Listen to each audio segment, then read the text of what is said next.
Fabiola Casas. I work with the community engagement team with the IBR program as well as with the equity team. So I help integrate both. And I will be facilitating today's session. Before we get started, please note that this Zoom webinar is being live streamed on YouTube. And on the next slide here, I'll explain our captioning options. So we've got closed captions in both English and Spanish. Closed captions are available within Zoom and YouTube. Users can follow the link below or the link that we are showing here to view both English and Spanish captions in a separate browser window.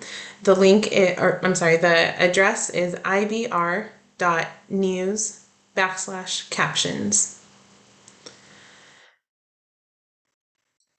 And so just a little bit more of an explanation about how you can access those captions. At the bottom middle of your screen, you should see a menu of options. If you can't see the menu, hover your mouse over the bottom middle of the screen, then click the CC icon and a separate window with the captions will appear.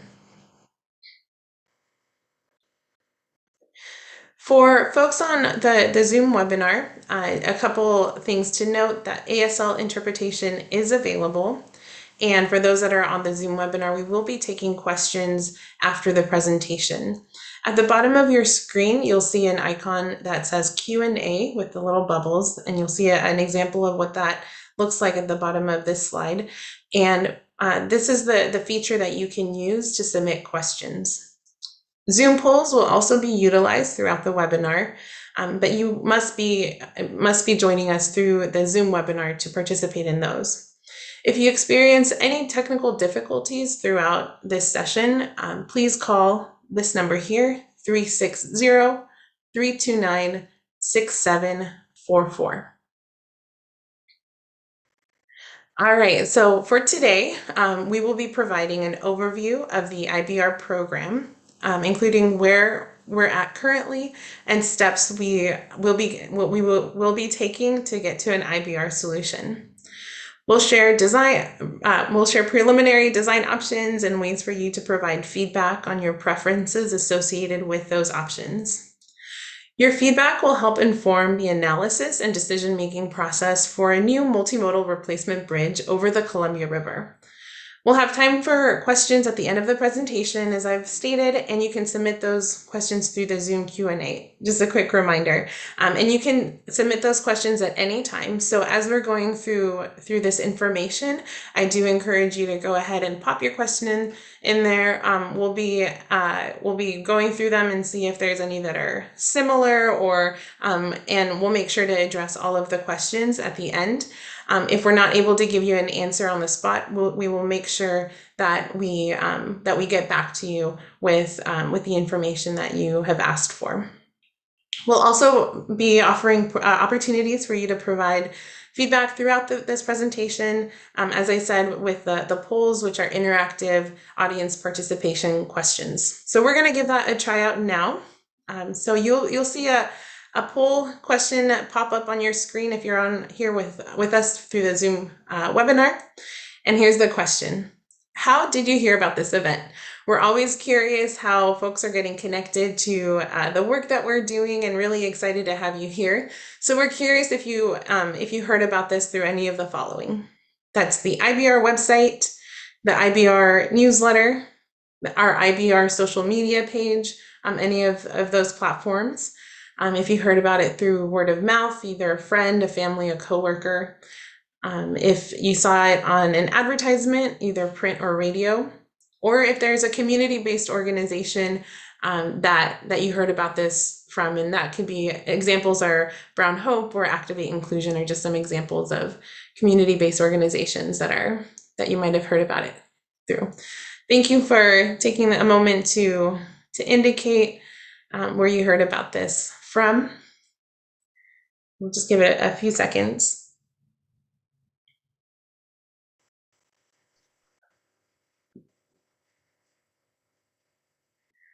All right. Looks like we had pretty much everyone vote Fabiola. Okay, awesome, thank you. So what I'm seeing here, we'll share out these these results, and it is a pretty even split about how folks are getting connected. Folks indicated through the website, through our Interstate Bridge Replacement Program website, our newsletter, and it looks like there's someone who indicated other, so none of the options that were here. Well, thank you for staying plugged into our news outlets, and we do hope that you continue to stay engaged through those. So thank you so much for answering that first question. All right, so we're going to get into an overview of the program and where we're at now, just so that everyone that is here can get the context so that as we go into discussing the preliminary design options. So replacing the aging interstate bridge with a modern, seismically resilient, multimodal structure that improves mobility for people, goods, and services is a vital priority for the region. It's a critical connection between Oregon and Washington and vital trade route for local, national, and international economies. One span of the bridge is over 100 years old, and the other span is over 60 years old. Foundations are set in sandy soil on timber piles, making at risk of collapse in the event of a major earthquake. So as we can see, this no longer satisfies where the bridge is at currently no longer satisfies the needs of modern commerce and travel. And this has been identified as one of the region's top bottlenecks, with 7 to 10 hours of congestion during the morning and evening commute periods. Congestion reduces public transit service reliability, which can discourage reliance on transit and increase transportation costs. Shared use paths on the bridge do not provide adequate safety or space for travelers who walk, bike, or roll, and are not compliant with the Americans with Disabilities Act.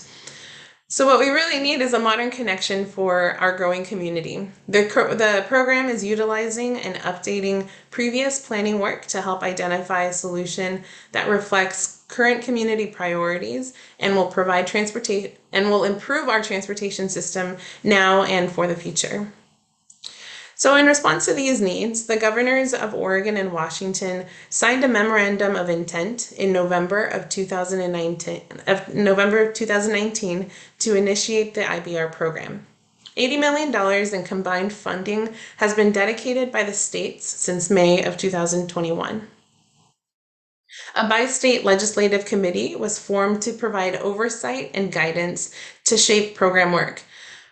ODOT and WashDOT are jointly leading the program in collaboration with these 8 bi-state partner agencies. And you'll see them listed on the slide here. They include TriMet, CTRAN, Oregon Metro, Southwest Washington Regional Transportation Council, City of Portland, City of Vancouver, Port of Portland, and Port of Vancouver. The program develops decisions based on the guidance and recommendations received from various oversight and advisory bodies. The Community Advisory Group and Equity Advisory Group are representative of community members with balanced membership from both Portland and Vancouver. They provide input and feedback to the program, developing recommendations to help ensure program outcomes reflect community needs, issues, and concerns. The Equity Advisory Group helps ensure the program remains centered on equity by making recommendations regarding processes, policies, and decisions that have the potential to affect historically underrepresented and underserved communities. Through extensive community engagement over the past 9 months, the program has confirmed that the 6 problems identified through previous planning efforts remain valid and a priority for this region. And so along with all of these groups that are doing work to help identify priorities and come up with solutions for the process, we are, as I mentioned, conducting a lot of various community engagement efforts to be able to keep as many people engaged in the process along the way. And so through previous engagement efforts, the values and priorities that have been identified are listed on this next slide. The community partners also emphasize that equity and climate considerations are a high priority for this region. So here are the values and priorities the program is considering when developing potential outcome. As I said, there has been lots of activity that has happened in the last year to be able to reinforce the need for us to address these 6 problems. And I'll read what we see here on what's listed on the screen. There's safety, impaired freight movements, congestion, seismic resiliency, inadequate bike and pedestrian paths, and limited public transportation. So those are the core problems that we're really looking to address through the program. Comprehensive and equitable community engagement is the foundation of decision-making for the IBR program. Through engagement, we pursue a bridge replacement solution that prioritizes safety, reflects community values, addresses community concern, and fosters broad regional support. These are some of the methods we use to facilitate meaningful two-way dialogue with the community. Program advisory groups meet virtually every month and are available for you to watch live and provide input. Since March, we've held 19 listening sessions with an intentional focus on creating open, welcoming space for equity priority communities to share their feedback to the program. Community working groups were formed this summer to solicit meaningful insight and provide feedback from specific user groups. Those include active transportation, multimodal commuter, downtown Vancouver, Hayden Island, and Marine Drive, and folks that are connected to Hayden Island and Marine Drive. Last spring, over 9,000 people completed the Community Values and Priorities Survey. We use social media and video storytelling to connect with people where they are and amplify the diverse voices of people who use the bridge every day. If you haven't been able to already, I would really encourage folks to check out our social media page and or go to our website to find these bridge stories. They're really beautifully made videos and not too long, and it helps bring a depth to the purpose behind what we're doing. So I would really encourage folks to do that if you have an opportunity. Our program website is also filled with information about the program and is accessible in 8 different languages. Our monthly newsletter keeps people in the loop of program progress and shares ways to get involved. As we saw in the poll before, there are some folks that are already enrolled in the newsletter. If you're not already, I would, again, another encouragement to get signed up there so you stay informed on future opportunities to stay connected and engaged. So we are really committed to providing a variety of methods that ensure your voice is heard throughout the program. The program is embedding equity and climate considerations throughout in actionable and measurable ways. Centering equity means elevating the voices of historically underserved communities through our processes and ensuring that these communities can realize the program's economic and transportation benefits. It also means not furthering continued harm to these communities. Program equity and climate frameworks will be used to help shape program decisions throughout design and construction. They will influence work, including screening criteria to evaluate design options, performance measures, design and construction specifications, letters of agreement, and program commitments around community enhancements and mitigation. The Equity Advisory Group is working to finalize the program's equity framework. Outlining the program's approach and resources will be used to advance equity. So on the next slide, we can see both of the frameworks on the previous slide, but we're going to take a closer look at both the equity and the climate framework. So the equity framework, what's shown on the screen, is 4 different squares that all together combined will make up the equity framework, which is still a work in progress. And so what we see here is that the framework includes the program's equity definition and principles, equity objectives, measures of success, and a toolbox to assist in putting this framework into action. Elements of the framework, as I said, are already being implemented within the program, while the document itself is still being refined. The program defines equity, both in terms of process and outcomes.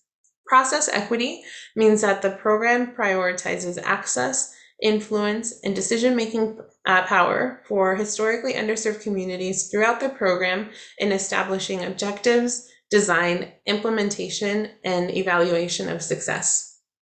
Outcome equity is the result of successful process equity and is demonstrated by tangible transportation and economic benefits for these equity priority communities. Some of the objectives that we're using in the framework include improving mobility and accessibility, integrating equity into the physical design elements of the program, finding opportunities to implement community improvements, ensuring economic opportunity for minority and women-owned firms, BIPOC workers, workers with disabilities, and young people.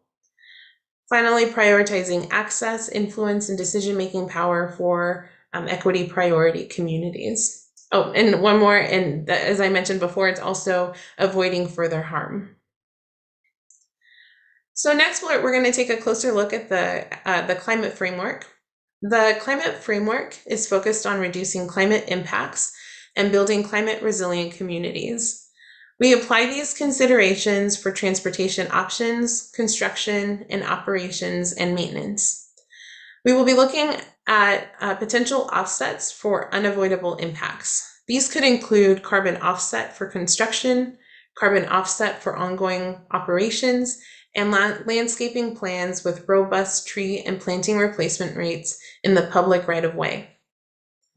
Given our equity focus, climate considerations will be evaluated for disproportionate impact to equity priority communities. Climate-driven design and construction elements will be evaluated for inclusivity of DBE firms, that's disadvantaged business enterprise firms, to ensure that the program can create robust job opportunities for these disadvantaged business enterprise certified firms. All right, so those are two frameworks that are that have had a lot of rich work go into their development so far, and as I said, are still being refined. So if you are able to join any of the community advisory groups or equity advisory groups and watching them when they occur, you will be able to see the work as it progresses. So encouraging folks to check out our calendar and seeing when those meetings are happening. So this next slide is a graphic of the IBR program timeline with key milestones highlighted. And so you'll see on the left side here that we started 2004 to 2014. Those were prior planning efforts that of where we're building off of. So we're building off of this good work that was accomplished previously. However, between 2014 and 2019, there have been, or since the initiation really, between 2004 and 2019, as we reinitiated this project, many physical and contextual changes have occurred since. And so we are working really hard right now to address those changes in order to identify a multimodal bridge replacement solution, which you'll see on this graph. There's 2004 to 2014. The reinitiation is in 2019, and what you see is that we are working towards that IBR solution before we start a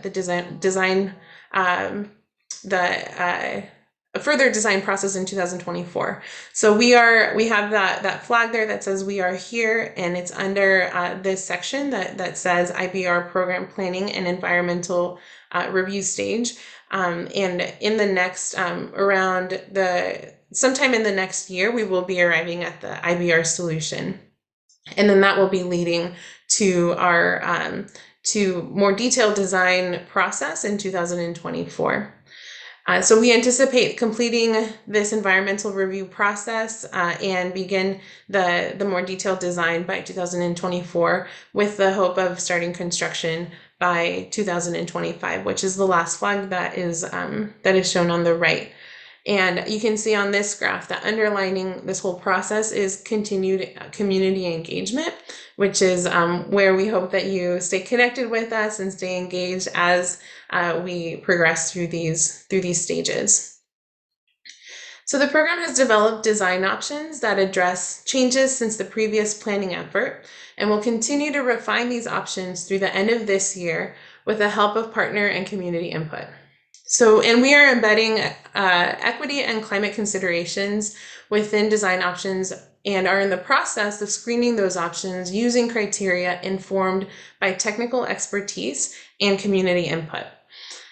Early next year, the program aims to reach consensus on a multimodal design solution through collaboration with agency partners and stakeholders. We anticipate a supplemental environmental review process will be required to document changes associated with the proposed IBR solution. Community engagement opportunities will continue throughout the environmental review phase. All right, so hopefully now you know a lot more, or have been able to kind of solidify where we are in the program. And we want to hear get another little bit of input from you. So we have another poll question, and the question here is, how often do you cross the Interstate Bridge? This helps us understand your relationship to the program area, to the bridge itself, and it really helps us understand who's in the room and where what interest might how this might inform the interest of folks here.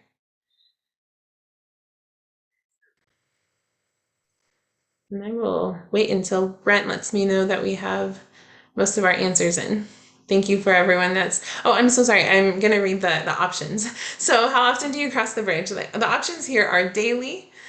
The next option, a few times per week, a few times per month, occasionally, not on a regular basis, rarely, or never.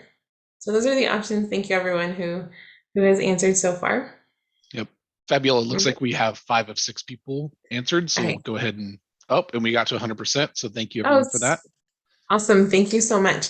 So here you can see it looks like most folks in here cross a few times per month. And it is an even split between all of the other ones, a daily commuter, a few times per week, occasionally, and someone who rarely, but is interested in being here. So thank you for being here, all of you. And we're compiling this information from all of our sessions, and so it's really helpful to know the relationship between you all and the bridge. So thank you for that.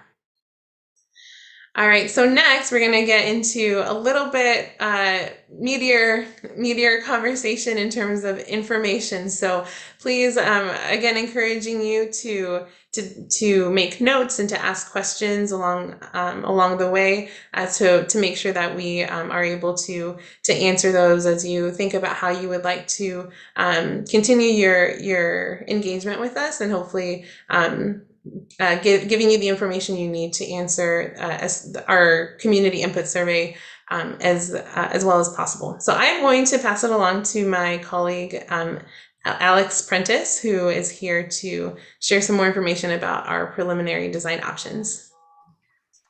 Hi, good morning. My name is Alex Prentice.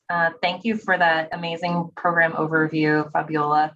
I work on the IBR program with Fabiola. I am more on the design side. I am a history major who has found myself working with engineers all the time. So I'm going to do my best to give you a broad overview of the preliminary design options that we're looking at.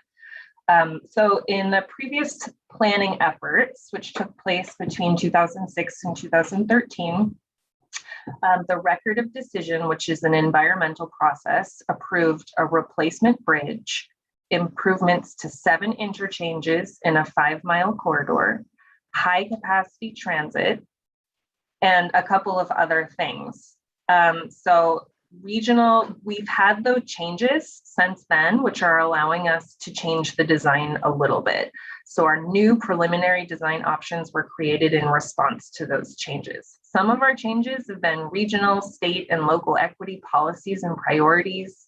regional, state, and local climate goals and priorities, the new Oregon tolling and congestion programs that are being studied, demographics, of course, COVID-19 impacts on transportation, new environmental regulations, and then more physical things like the expanded transit service in the corridor. So the Vine BRT on the Vancouver side, or the bus and shoulder on I-5, the current regional transportation plans, land use policies, plan development, zoning changes, and increased freight and industrial activities. Next slide, please.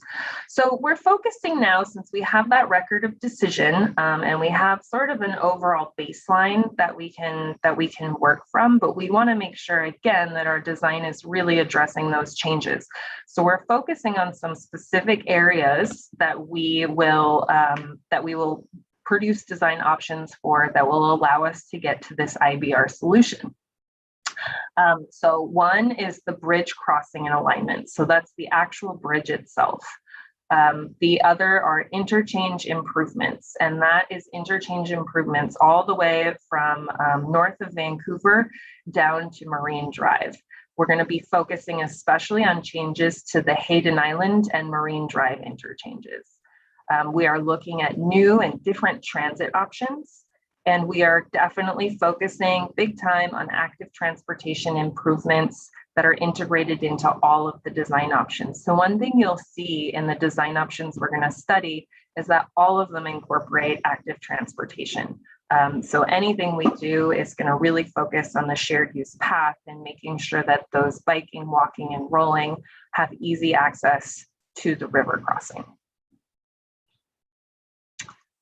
Okay. So first, we have the bridge crossing and alignment. There are a couple of options that differ in terms of constructability and bridge footprint. Again, all options provide a wide shared use path. They also all provide dedicated transit guideway options. Future design work will determine the bridge height and the bridge type, so what it looks like, and some more details about how it's going to look and feel. So I think it's important to note right now that the design options that we're producing, they're really high level. We haven't gone into all of the detail. We have a lot of time to do that. We're going to be going into construction by 2025. And right now for the IBR solution, what we're really trying to figure out is these fundamental elements. So all the way to the left on option 1, you'll see the 2013 design. So that is the one that we are looking at that was already approved in the record of decision. This has 2 bridges and a curved alignment. As you'll see on the bottom, the cross section, highway lanes are on top and the transit and shared use path are on the bottom. In the middle is a little bit of a modification of that, except it's straighter. It is also 2 bridges, and highway lanes are still on top and the transit and shared use paths are on the bottom. But it removes that curve as much as possible, making it less complex to construct. The third option is the one that's the most different. It is 1 bridge instead. It is a straight alignment like option 2. But we've also split the traffic in this. So the southbound highway lanes are on top and the northbound highway lanes are on the bottom. Transit and shared use path are on the lower level on these wings that are going out from the traffic. So it really allows a great separation from transit, from the highway traffic. This has a benefit of having a smaller footprint because it's just 1 bridge rather than 2. And this helps reduce the number of bridge foundations in the water. So that's a more environmentally friendly solution. It makes it a little bit easier to construct. But this one has drawbacks. It has more trouble making connections in downtown Vancouver. And we're still working really hard on this and with City of Vancouver and our other partners on determining whether it's feasible and if it's bringing the connections and access that we really need. So that is our main bridge crossing and alignment options. So Vancouver interchanges, we're really keeping more to the record of decision, but what we will be doing is we're going to reconstruct the interchanges with braided ramps and auxiliary lanes at Mill Plain and Fourth Plain. We will replace the overpasses at other locations along I-5 leading up to the river.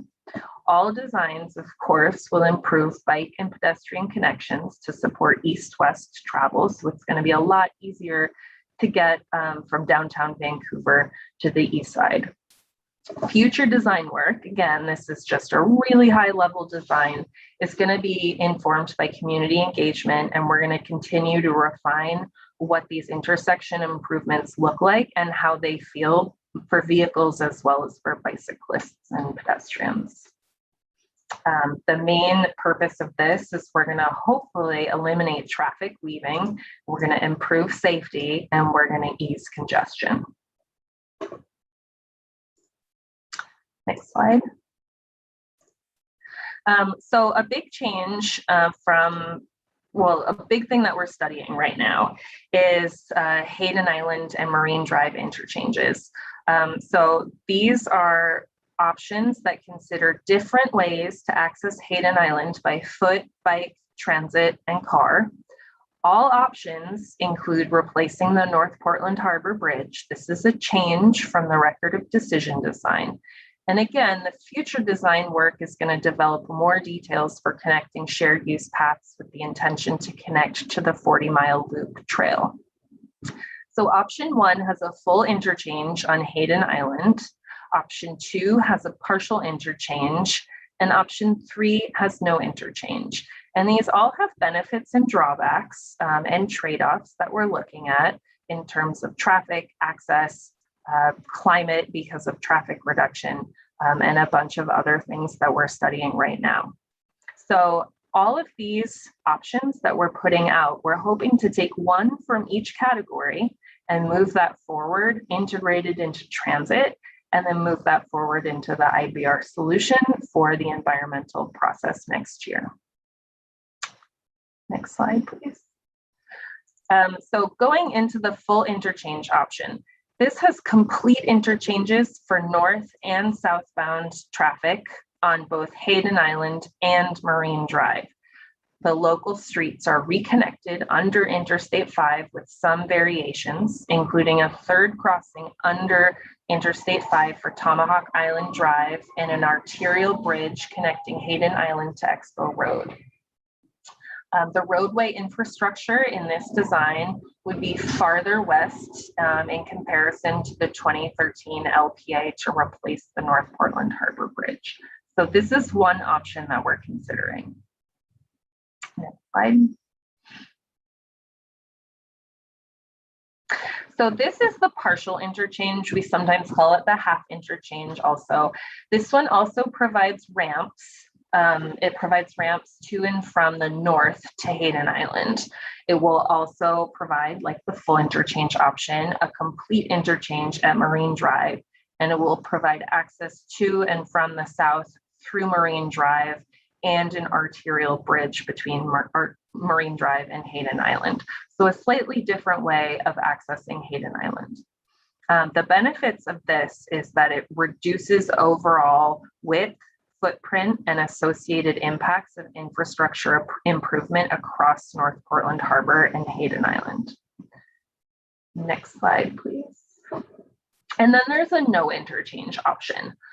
This provides a full interchange at Marine Drive, but there's no interchange on Hayden Island. This is going to provide access to Hayden Island instead of via I-5, via the Marine Drive interchange and the arterial bridges. The benefits of this is that it minimizes the overall width, footprint, and associated impacts of infrastructure improvements across North Portland Harbor and Hayden Island. But there is that loss of direct connection from I-5 to Hayden Island.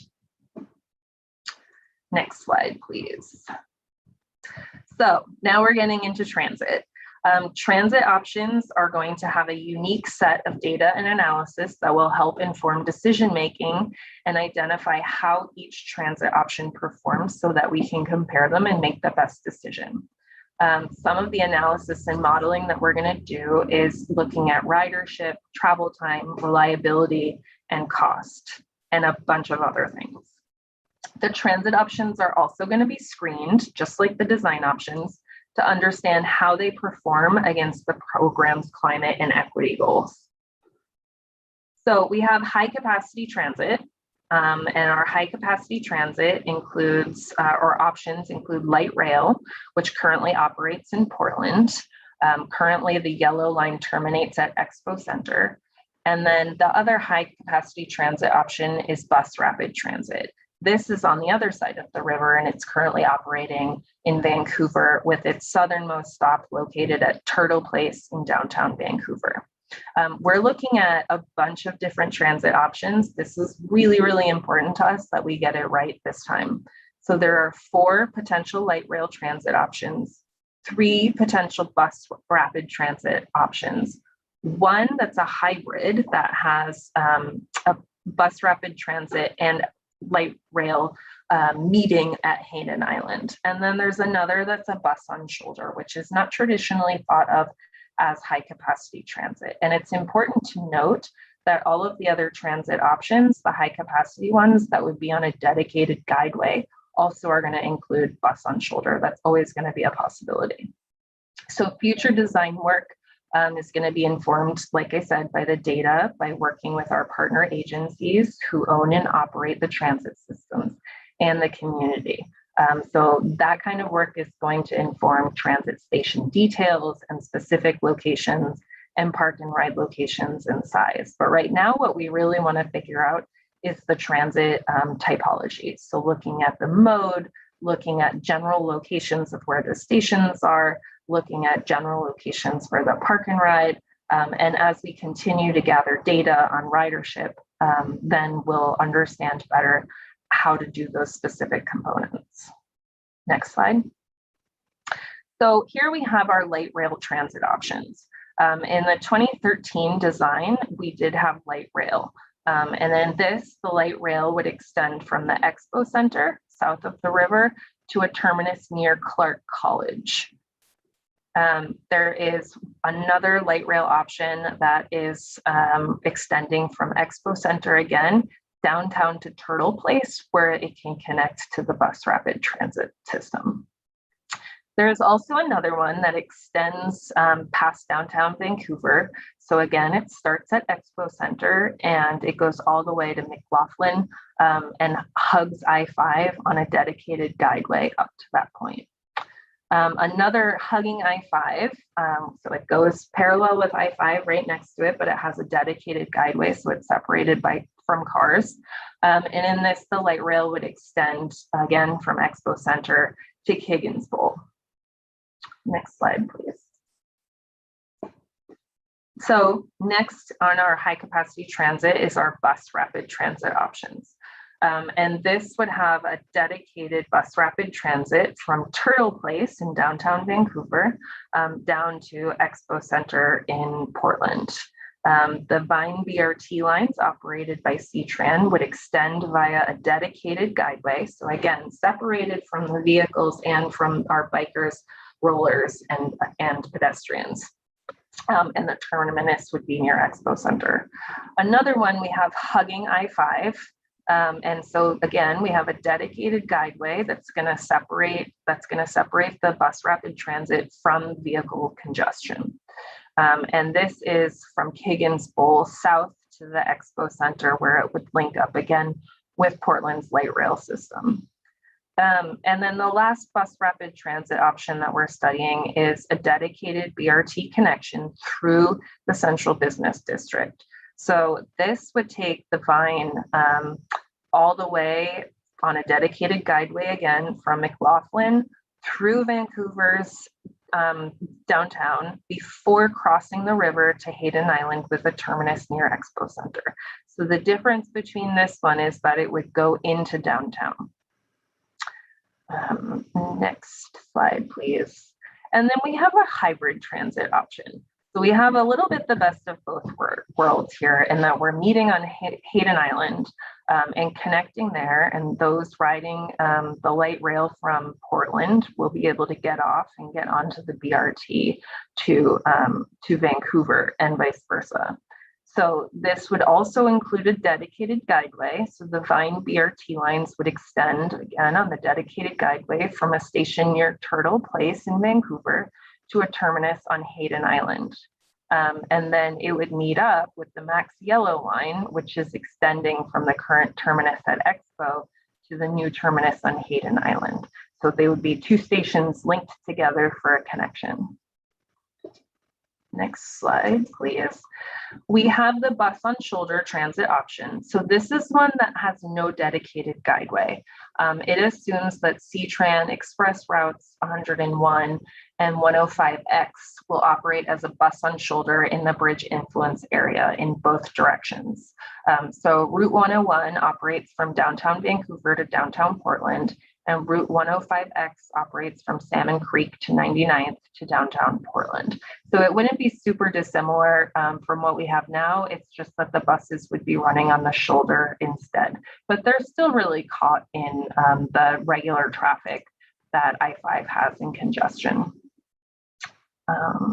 Next slide, please. Okay, so Fabiola, do you want me to read this? Sure, you can go ahead, Alex. Okay. I'm having fun. I never get to do community briefings. So I think one thing we really want to know about, and that is going to help us move our design forward, is understand what aspect of the bridge design you care most about. And again, we're not really focusing on aesthetics at this point. We're focusing at primary elements that are going to help us get to the environmental process and allow us to have this foundation that we can build from so that we can look at things like aesthetics later. So what aspects do you care most about? Where the on-off ramps are located, the number of on-off ramps, safety improvements for walking, biking, or rolling, earthquake resilience, transit options, the number of lanes, the cost both to build and to operate, and the climate impact. Hey, Alex, Brent here. Looks like we don't have quite 100% participation yet, so we'll give it a few more seconds here, probably 30. I count fast, so it's probably closer to 15. But we'll just give it a few more seconds here. Okay.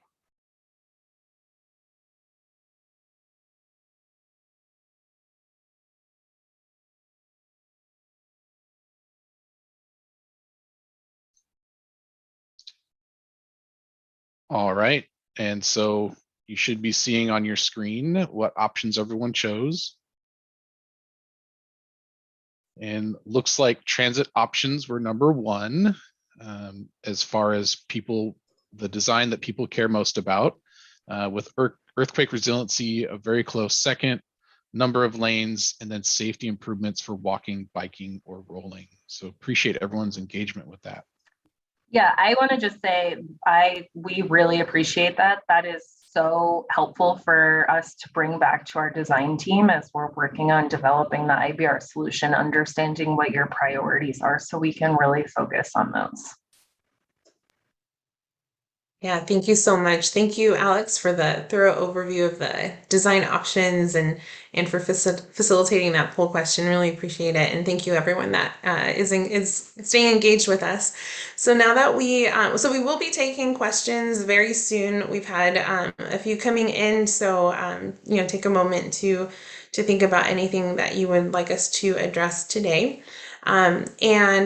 But for now, I also wanted to elevate this opportunity that you have to participate in our design options survey, which we launched this week. So it's pretty fresh, and if you feel like you want to spend some more time looking at information on our website, we have an open house available so that you can reinforce some of the information that you received today, and when you feel ready to jump on to put your answers for the the survey. So it will be open between now and December 10th. The open house will stay on there. So at any point, and we will be updating it with information as we move through our own process. So the purpose of the open house is to provide an overview of these potential design options, keep you updated on our timeline and process for getting to the IBR solution. Both the open house and the survey so the open house is available in these 8 languages: Spanish, Vietnamese, Korean, Chinese, both simplified and traditional, Slavic, including Russian and Ukrainian, and Somali. You can access the open house by going to interstatebridge.org/November. The survey currently is only available in English, but will also be available in these 8 languages in the coming week or two. Definitely to give people enough time to get in there before we close out December 10th.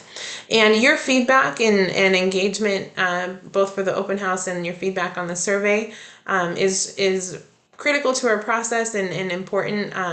And we'll be combining it with stakeholder input, with data and technical analysis, and we'll be compiling all of that to identify this new multimodal bridge replacement solution that we aim to meet the needs of the region now and for future generations. So thank you so much again. This kind of concludes the informational portion of our briefing, and we're going to be moving into questions. So I hope that folks stick around, but if you need to jump off and you had most of your questions answered, please feel free to do so, but we hope that you stay on so that you can hear what folks are wondering about. So I'm going to pass it along to Brent to moderate, and I will be prepared to answer questions along with my colleagues as best as possible. So just a quick reminder about how to submit your questions for folks that are on our Zoom webinar. Just make sure that you go down to the menu at the bottom of your screen, go to the Q&A icon, and you'll be able to submit your question there. Hi, everyone. So, I'm Brent Hamlin with the IBR communications team. I'm a IT professional, and I help serve with the public engagement on these. We're going to start with the questions that were submitted previously. And the first one that we have during registration is it's a statement that says we should connect the MAX to Vancouver and give our community the brightest future possible. So, yep, we take that statement and agree with it. Yeah, we absolutely will have that as part of the design options. And Alex, looks like Alex wants to chime in on this one. Yeah, that's a really good point. And part of what we're considering when we're thinking about whether we bring the MAX to downtown Vancouver or not is how well that would integrate into Vancouver's current BRT system.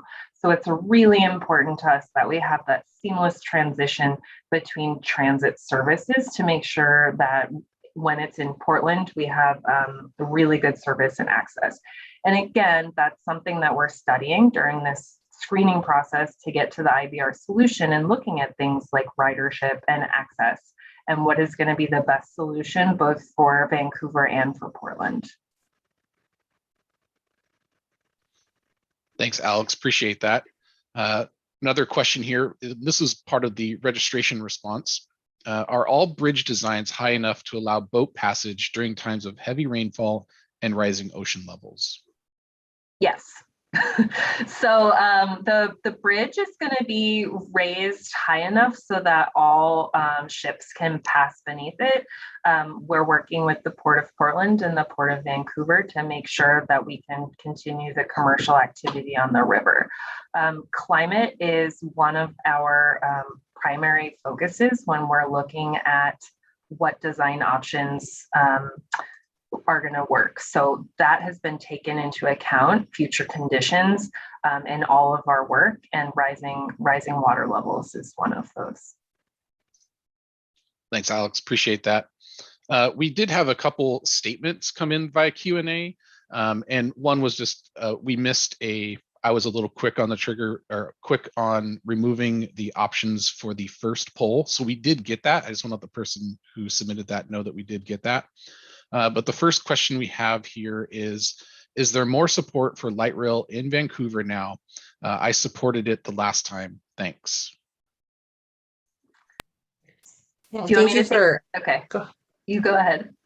Oh, well, Alex, I wanted to reflect back and to reaffirm the information that you shared during the presentation about how we are moving through the decisions with transit options and being responsive to partners, to the data that we're collecting, and that all of that information will be informing decisions around transit. So we are being responsive to community sentiment about light rail, and is part of the decision-making process. I don't know if you wanted to add anything else to that.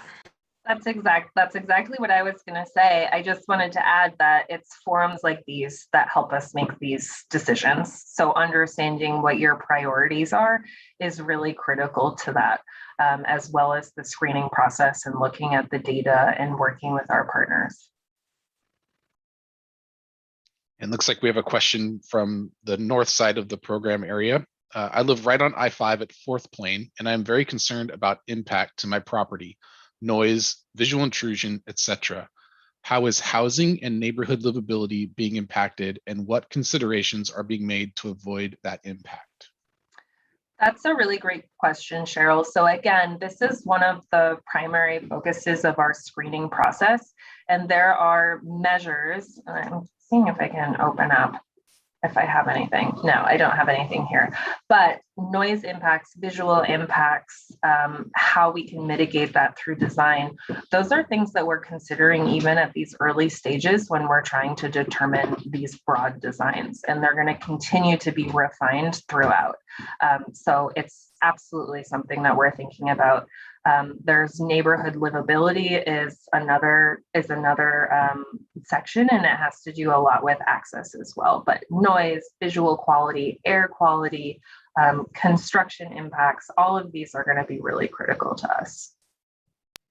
Yeah, absolutely. Thank you, Alex. And the only thing that I would add to that is that as we gather this information and start making decisions about how we'll be moving forward and impacts become clear, community engagement will continue to be a priority throughout the process, to have conversations about what those impacts are, to keep folks informed.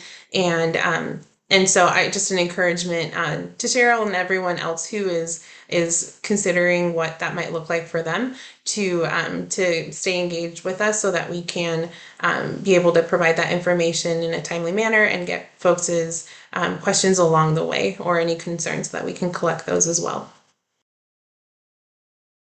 And looks like we have a question about bus on shoulder. And the question is, why do bus on shoulder? Why not a dedicated bus lane? It's safer and gives the bus opportunity to avoid traffic. That's a great question, Cheryl. And that's why we're studying mostly these options that have the dedicated guideways for exactly those reasons. They're safer, they're not caught in congestion, they're operating on their own. If there's an accident on I-5 that blocks everything up, people can still get from one place to another. But again, it is something that we want to make sure that we study, just so that we understand just the impacts of that would be on bus on shoulder. It is a less cost option. It is, helping reduce the footprint, but it also has a number of drawbacks. And I think those are all going to come out again in the screening process. And looks like we had another polling just kind of nuance here, where the responses, I typed in number of off ramps where the on off ramps are located, but didn't show up in the results. But we do have this noted, and so we can take a look at that and add that to the poll responses as well. So appreciate the clarification, adding that via Q&A. And that's really helpful also, just noting where you live, Cheryl, and how you'd put your location before, and livability and access and impacts. So that context is helpful. And we have another statement here. I disagree that Max Line is a suitable public transit option. It is too expensive and not a good option for Southwest Washington, where the population is less dense.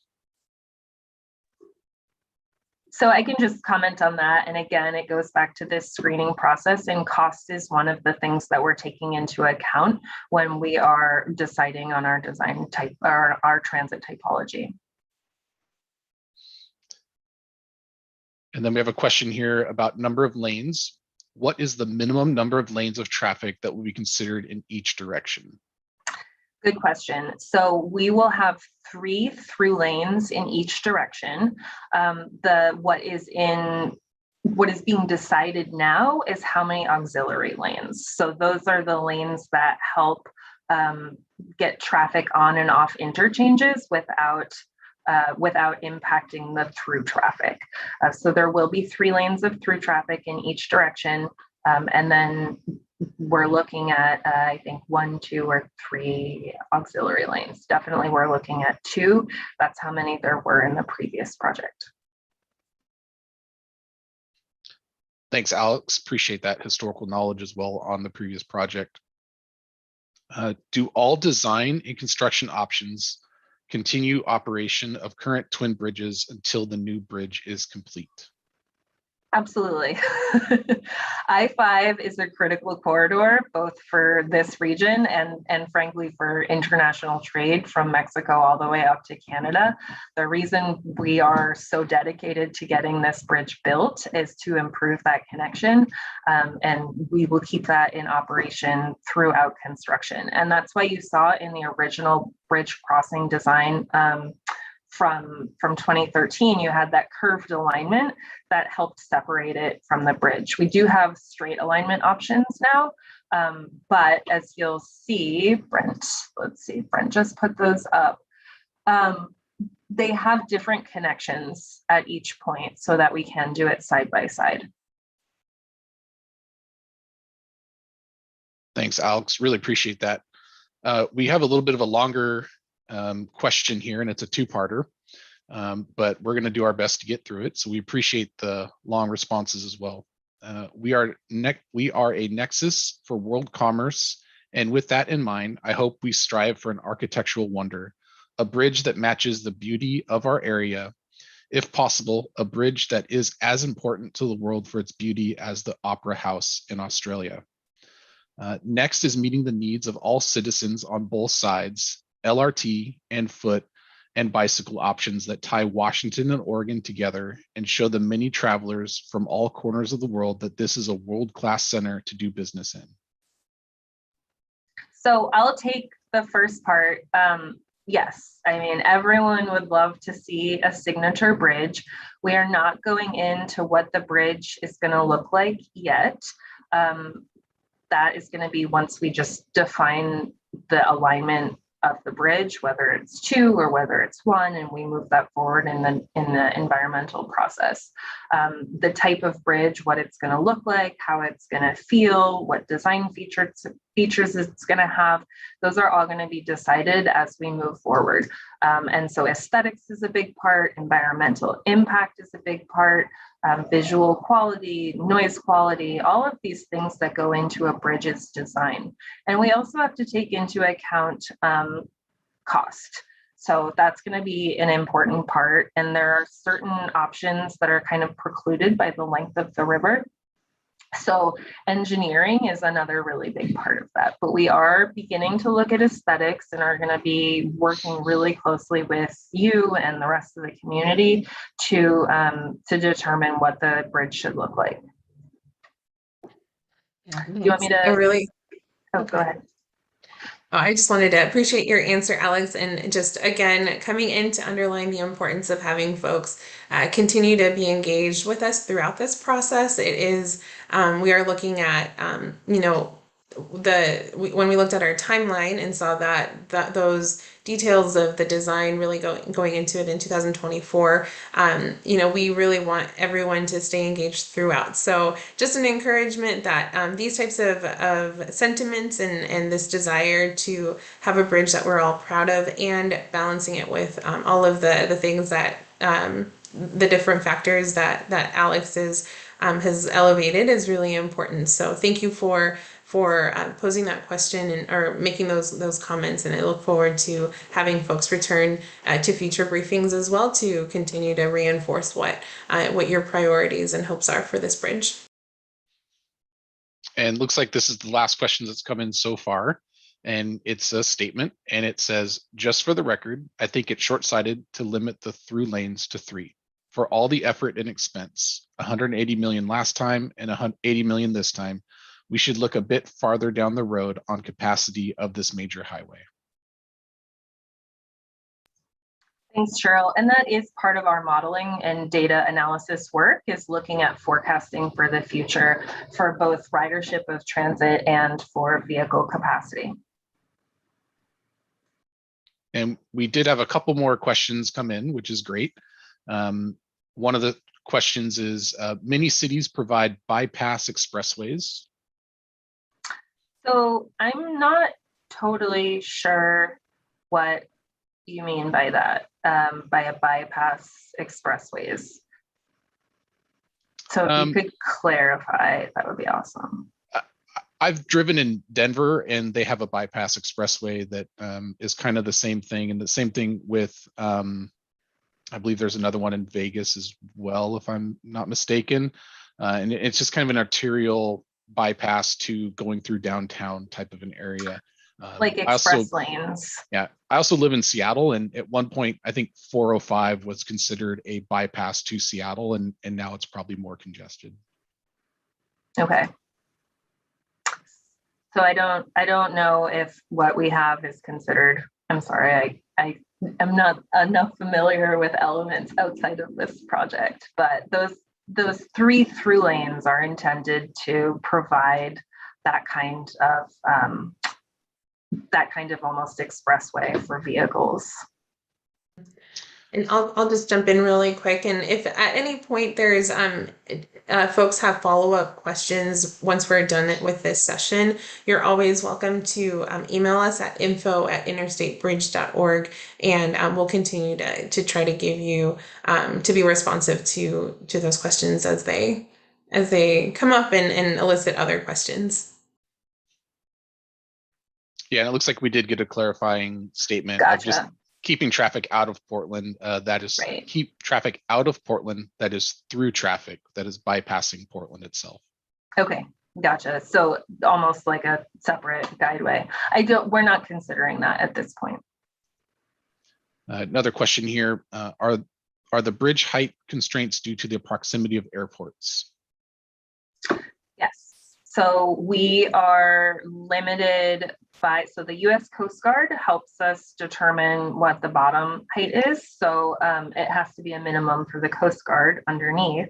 And then we work with the FAA to figure out what the maximum height could be. And that's another constraint that we're going to be working with when we determine what the bridge is going to look like, because we cannot go over a certain number. I forget exactly what it is, but that's an important part. That's working with the FAA and regulations and permits to get that. And we're to our last question again. So if you'd like to have a question, go ahead and type it into the Q&A. How do you solve the narrow corridor south of the proposed bridge? There is the I-5, the I-405, and the I-84. They need a much greater corridor width. So that's a really good question. It is outside of the scope of the bridge influence area. It's something that we're coordinating really closely with ODOT to try to make sure that those tie-ins and their future plans are working well with our planned improvements.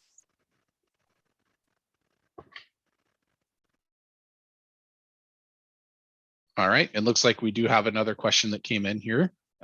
Vancouver, British Columbia has selected an immersed tunnel for the Fraser River because less costly and less environmental impact. Why has immersed tunnel been discounted for Columbia? Thank you, Bob. So we've done extensive research into this question, into an immersed tube tunnel, and for a variety of reasons, including environmental impacts, constructability, and its ability to withstand or the life safety. There's a host of reasons. There is a public memo, and there's a published white paper that is intended after a lot of research to say that we've looked at this, and we really have, and we've discounted it because it just doesn't meet the purpose and need. Thanks, Alex. Appreciate that. And that's it for open questions at this time. All right. Thank you, everybody, for all of your great questions. Thank you to my colleagues for being here to support getting responses to those questions. We're going to wrap up now, but if you do have a question that came up that you weren't able to pose, or you want additional information, as I mentioned before, please email those follow-up questions or remaining questions to info@interstatebridge.org. And some other ways to stay connected with us with the program includes getting signed up for our monthly newsletter. As we see that not everybody has had the chance to do that yet. So please go ahead and go to our website, interstatebridge.org, and get signed up for our newsletter. You're also encouraged to check out our social media and follow us there so that you can get updates regularly. And we hope that you found this community briefing helpful in understanding the design options. I really encourage you to take our online survey to share your feedback if you haven't already. Please forward that information along to folks in your network, and especially folks who are within and close to the program area. We really want to hear as many people's thoughts and perspectives as possible. And we really appreciate your time this morning. Hope that you have a good rest of your day and that we see you at a future event. Thank you all so much.